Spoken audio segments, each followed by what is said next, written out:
إن الحمد لله نحمده ونستعينه ونستهديه ونعوذ بالله من شرور أنفسنا ومن سيئات أعمالنا. من يهده الله فلا مضل له ومن يضلل الله فلا هادي له، وأشهد أن لا إله إلا الله وحده لا شريك له الملك الحق المبين، وأشهد أن محمد عبده ورسوله صلى الله وسلم وبارك عليه وعلى آله وصحبه الذين كانوا يهدون بالحق وبه يعدلون وسلم تسليما كثيرا. أما بعد. Primero que nada, doy testimonio de que Allah es uno y único sin asociados, y de que Muhammad ibn Abdullah es su siervo y mensajero. Que la paz y las bendiciones de Allah sean sobre él, su familia, compañeros y todo aquel que le siga hasta el día del juicio final. Prosiguiendo. El día de hoy, queridos hermanos, les estaré ofreciendo una pequeña charla explicativa sobre los pecados capitales en el Islam. Sobre los pecados capitales en el Islam. Podemos conseguir de diferentes textos, más que todo en idioma inglés y árabe, lo que son los pecados capitales en el Islam. Como por ejemplo, yo tomé la explicación del libro de Kitab al-Kabair, que se llama el libro de los pecados capitales del Imam al-Zahabi, pero que nada más se encuentra en idioma árabe y hay una pequeña traducción en inglés. Más en español he buscado de diferentes formas y no he conseguido nada que exista ningún texto al respecto en español. Entonces la traducción que con el máximo de mis esfuerzos les voy a dar con respecto a cada uno de los pecados capitales es lo que mi persona logró entender de cada uno de ellos, es decir, en cuanto al significado de cada uno, la transliteración, el significado del árabe al español de cada uno de estos pecados capitales, y será lo que a continuación les estaré explicando. Lo he dividido en 3 clases. Cada clase tendrá la explicación de 20 de los pecados capitales y la última tendrá 28, ya que son 68 pecados capitales que se encuentran explicados en el libro de Kitab al-Kabair del Imam al-Zahabi. El primero de estos pecados capitales es el shirk. Obviamente asociar algo con Allah subhanahu wa ta'ala, decir que Allah es uno de 3, decir que Allah tiene un hijo, decir que Allah no existe, etcétera, etcétera. Cualquier tipo de shirk que exista, de los diferentes tipos de shirk, es uno de los pecados capitales en el Islam y adicional te saca del Islam. El segundo de los pecados capitales en el Islam es el suicidio, ¿okay? El suicidio, matarse a sí mismo, ¿okay? Obviamente aquellas personas que por algún momento de desesperación, problema, por alguna prueba que Allah le colocó en esta vida, se desesperan, pierden las esperanzas, no saben qué hacer y se quitan la vida. El tercero de los pecados capitales es la brujería. Practicar cualquier tipo de brujería, hechicería, etcétera, es uno de los pecados capitales en el Islam. También, al igual que el anterior, te saca del Islam.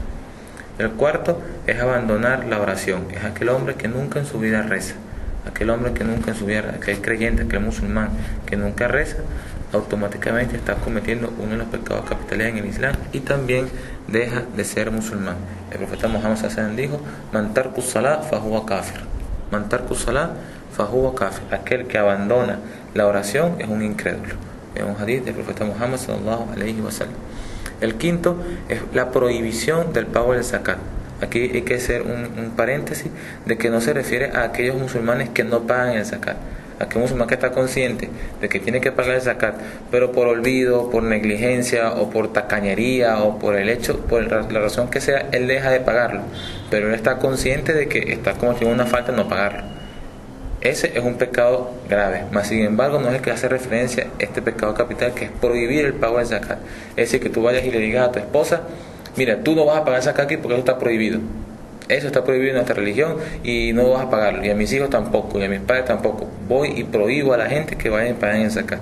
¿Okay? Ese es el pecado capital del cual estamos haciendo referencia acá, y también te saca del Islam. El sexto es comer durante un día de Ramadán.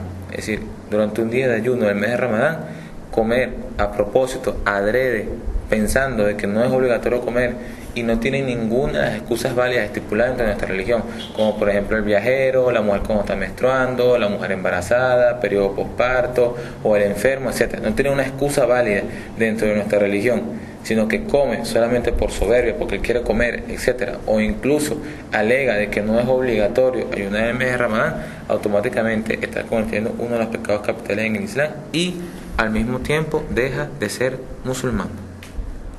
Abandonar la peregrinación teniendo los medios para hacerla es el sexto de los pecados capitales en el Islam. Allah subhanahu wa ta'ala dice en el Sagrado Corán que Él ha ordenado la peregrinación man istata'u alayhi sabila, para aquellos que tienen los medios para hacerlo.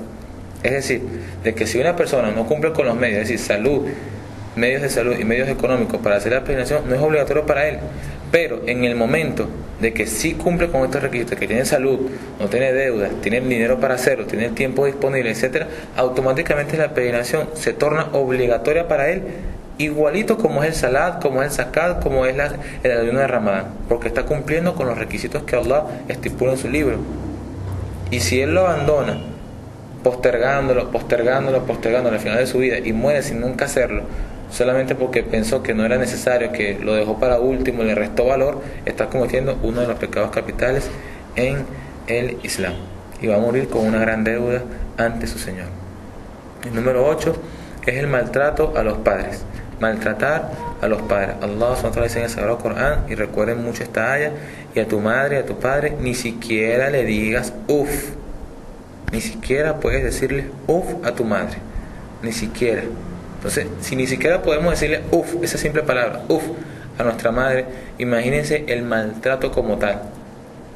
Ofenderles, gritarles, faltarles el respeto, no tomar en consideración sus consejos, no estar pendiente de su salud ni de su integridad física, que se encuentren bien, etcétera, etcétera, etcétera.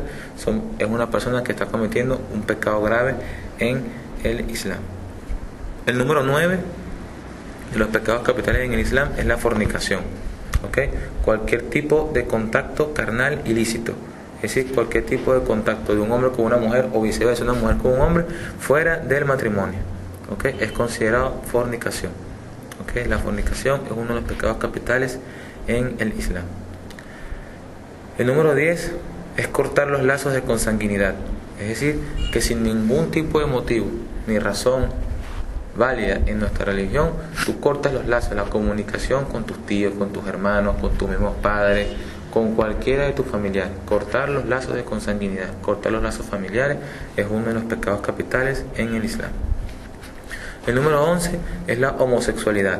¿Okay? La homosexualidad es uno de los pecados capitales en el Islam, y está narrada claramente la historia del pueblo de Lut en el Sagrado Corán, de Sodoma y Gomorra, que fueron maldecidos por Allah y castigados con un enorme castigo por haber transgredido los límites. ¿Okay? La homosexualidad es uno de los pecados capitales en el Islam. El número 12 es comer del impuesto, es decir, comer de la usura. Es aquellas personas que van, se dedican, te prestan $100, pero dentro de 15 días tienes que regresarle 110, y agarran esos días como ganancia y consumen ese dinero. Ese dinero es prohibido consumir. La usura, el riba, está prohibido en el Islam. ¿Okay? El número 13 es comer el dinero del huérfano. Comer del dinero del huérfano es uno de los pecados capitales en el Islam. Recuerden que Allah SWT dice en el Sagrado Corán: y aquellos que juntan sus dineros con el de ellos, es decir, con el de los huérfanos, para consumir o para beneficiarse de ellos, estarán llenando sus estómagos con fuego. Estarán llenando sus estómagos con fuego. Aquel que come el dinero del huérfano. ¿Okay?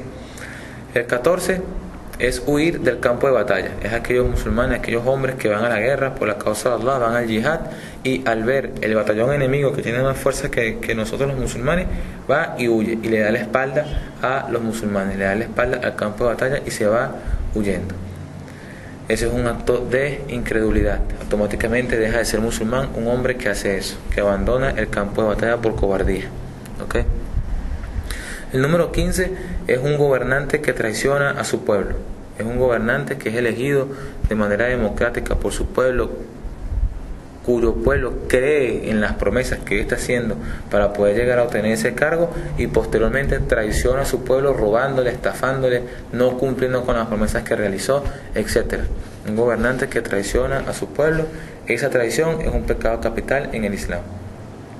El número 16 es la arrogancia, lo que es el kibr. La arrogancia es uno de los pecados capitales en el Islam. Les recordamos que ese fue el pecado que el Shaitán mismo cometió. Cuando Allah subhanahu wa ta'ala le ordenó que se postrara ante Adán, y él dijo: ¿cómo me voy a postrar ante él cuando a mí me creaste de fuego y a él lo has creado de barro? Yo soy mejor que él. Se llenó de soberbia y se rehusó a obedecer la orden de Allah subhanahu wa ta'ala. Su arrogancia lo condenó eternamente a estar en el infierno. Entonces, por eso que cada uno de nosotros tiene que pedir refugio en Allah subhanahu wa ta'ala de no ser arrogantes, de no ser pretenciosos, de no creer o pretender que porque se tiene cierto conocimiento ya es un hombre con gran jerarquía sobre sus hermanos musulmanes. No pensar que porque yo fui e hice un umra, por ejemplo, me voy a Meca, hago un umra y cuando regreso quiero venir y decirle a todos mis hermanos, ustedes se callan, me escuchan porque yo fui a Meca, yo fui a hacer umra y yo me senté con los shuyús, con los sheikhs allá y ahora yo sé más que ustedes, se callan todos. Eso es un acto de arrogancia, ¿ok? Nadie es mejor que nadie ante Allah si no es por el temor que se le tiene. Nadie es mejor que nadie ante Allah si no es por el temor que se le tiene, ¿ok? Cada persona, a medida que se va cultivando en el conocimiento, debe guardar es la humildad.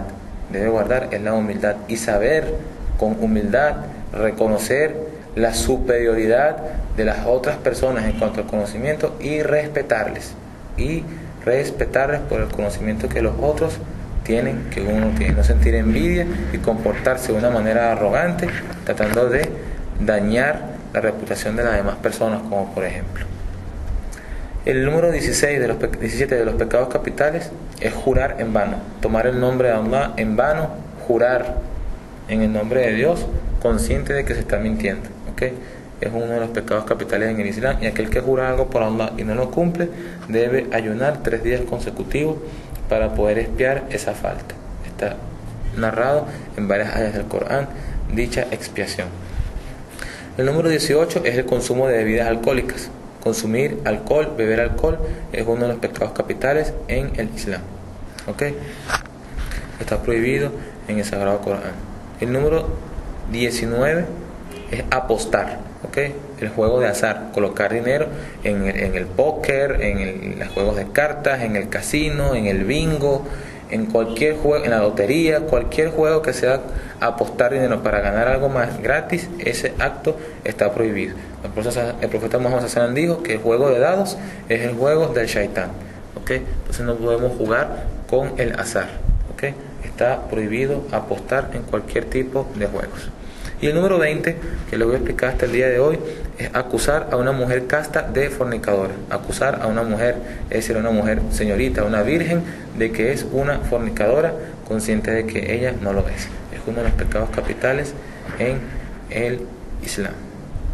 Con esto espero haberles dado la mejor explicación posible y que se hayan beneficiado. Trato más que todo de dar, digamos, de forma concreta la definición de cada uno de estos pecados, y sin ánimo de extenderme. Imagínense, es un libro completo que estoy tratando nada más de resumir, digamos que son los títulos únicos y exclusivamente de cada uno de estos pecados. Espero que se hayan beneficiado. Barakallahu fikum con todos ustedes por su presencia acá con nosotros, y que Allah subhanahu wa ta'ala acepte de ustedes su búsqueda de conocimientos y que les conceda el triunfo en esta vida y en la otra. Barakallahu fikum, hermanos, y que la paz y las bendiciones de Allah sean sobre su profeta Muhammad, compañero, familia y todo aquel que le siga hasta el día del juicio final.